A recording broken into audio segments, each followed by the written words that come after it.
In this lecture, we will talk about Helm components. We will take a closer look to Helm charts, chart repositories, Helm releases, and finally revisions in Helm. We will focus first of all on Helm charts.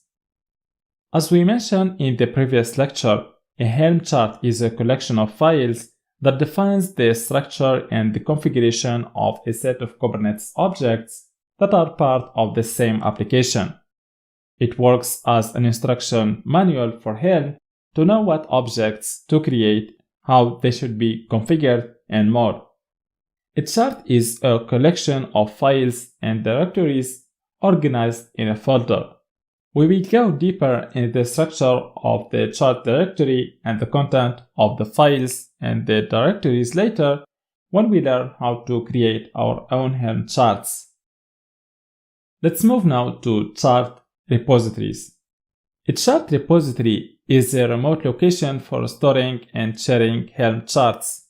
It is similar to GitHub for storing code and Docker Hub for storing Docker images.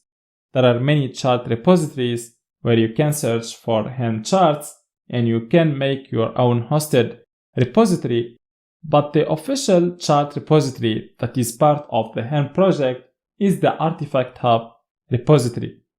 So with the Artifact Hub repository, you can search, share, and install Helm charts.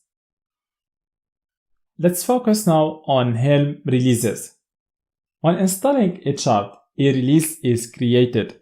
So a release is a single installation of a Helm chart. So anytime we install a chart in the Kubernetes cluster, a new release is created.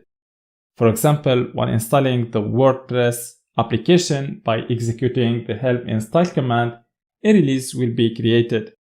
While re-executing the helm install command again with the same chart name, another release will be created. And the new release is totally different from the first one. So we can create as many releases as we want. Either these releases are based on the same chart or on different charts. Finally, we will talk about revisions in Helm.